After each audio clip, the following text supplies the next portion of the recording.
It had been a rather relaxing day on the island, farming and creating dishes for the king's feast as the ocean roared and the sun danced across the island. Shadow sat atop her favorite perch at the highest peak. A young fire snapper sunbathing on the rock beside her, barely up to her hip in height, he lay quietly. Shadow watched as her brother was assisting their childhood friend, Theo, in working with the new hatchlings on the island. Shadow had been feeling a strange bubble inside of her stomach, something stirring and thrashing about. Her hand lay atop her chest as she took slow inhales and exhales, trying to calm the unease. The day had been normal, but something felt wrong, as if there was a danger crouching in the bushes, stalking them. As she stood there, thinking to herself, her brother looked up, waving Shadow down, calling out to her. "Sister, you must come quickly. The eggs are about to hatch." Hearing Lucifer's voice, Fire Snapper had perked up, stretched and yawned before making his way to Shadow's side. They both spread their wings and flew softly down to where her friend and brother were waiting. Theo, being a large dragon herself, was lying down. A small egg was secured softly between Theo's body and her tail. The four sat and watched as the egg cracked and wiggled, and soon an infant dragon had rolled out. Theo bent down and started calling to the hatchling, nuzzling it softly. The infant slowly stumbled to its feet and bounced around, before retreating to the warmth of Theo's large body.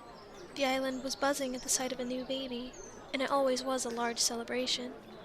Fire Snapper was bouncing around, chirping and playing with the small dragons. The hatchling had made its way into Lucifer's arms as he stroked its scales, and it licked his cheek happily. Shadow stood watching her brother bond with the people of the island, holding the new baby. She felt a weight and heat on her shoulder. Fire Snapper's playful chirps faded into worry-filled screeching and scratching on Shadow's door. A roar of thunder and reality poured into her eyes. Shadow was on her knees, locked inside her room in a puddle of feathers and blood. She had her wings curled over her body as she pricked each feather out. Her eyes were puffy and red, and they showed utter defeat. She flinched at the heat of the hand on her shoulder, and quickly turned to see the culprit. There stood the human form of Theo. Her eyes were soft, and trickled with pain, seeing her friend, the princess, in such a crumpled ball. Theo. Shadow whispered under her breath as her eyes fell to her hands that were stained in red. Slowly, realization was hitting her, and she had harmed herself in a desperate attempt to feel something other than her heartache. It had been a week since Lucifer's banishment, and Shadow had hardly gotten any sleep, a habit she would struggle to ever rid herself of. I couldn't help him. I didn't listen. I hurt him. He can never come home. I tried so hard. Tears tattered the floor of Shadow's room as Fire Snapper's worried scratching and chirps echoed from the other side of her door. Theo slowly knelt down in front of Shadow, a soft warm hand still on Shadow's shoulder. I have to bring him home. Shadow tried to stand and was quickly pressed back into the floor by Theo.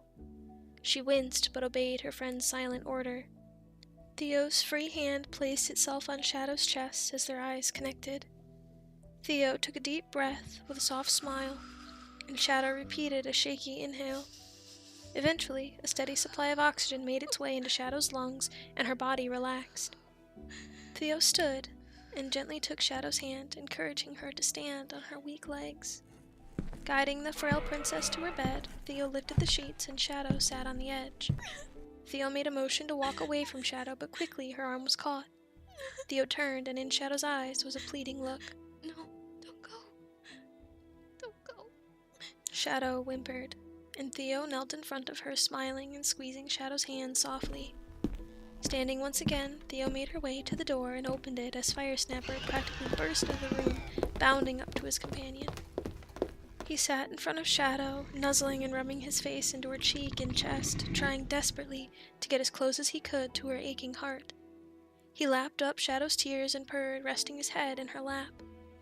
Meanwhile, Theo set to work on sweeping up the wet and frayed feathers and bending to her knees to clean up the small puddle of blood. Once the room was clean, Theo grabbed some bandages and sat behind Shadow, carefully bandaging up her wings. Shadow had pulled out so many feathers, Theo was afraid they would never grow back.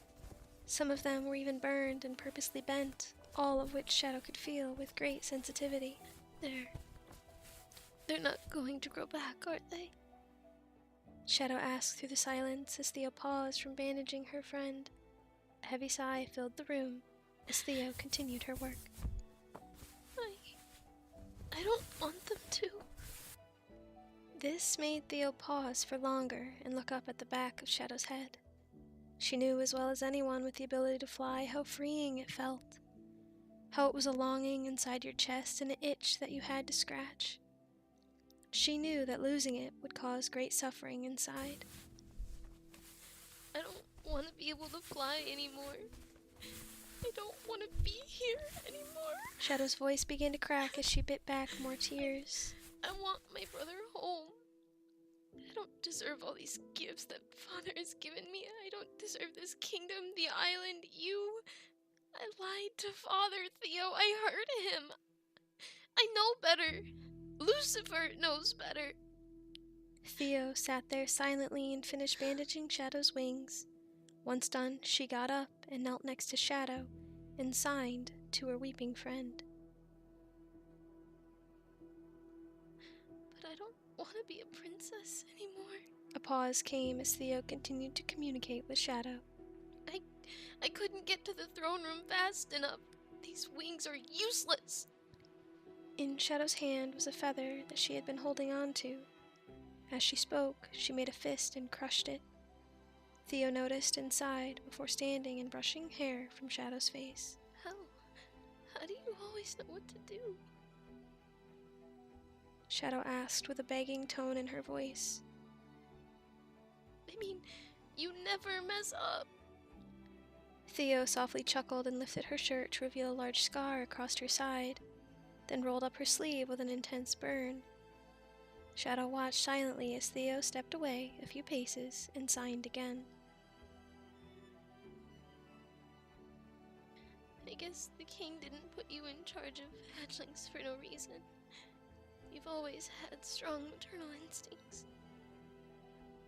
The room was filled with a soft glow as Theo transformed into her draconic self and lay down on the hard floor. Firesnapper had noticed what was happening. Remembering their old slumber parties, he quickly made his way to the chest nearby.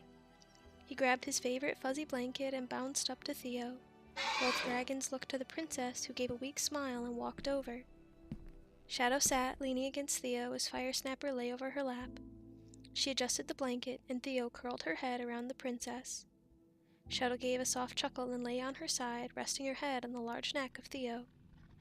The trio lay in the small room, no words exchanged, just the silent support of lifelong friends. Shadow's wings never did recover. She had robbed herself of the ability to fly, due to the overwhelming guilt of not being enough. She didn't feel worthy of the beauty on her back, and the chaos of sin had consumed her momentarily. But tonight, she felt loved, warm, and most importantly, she was no longer alone.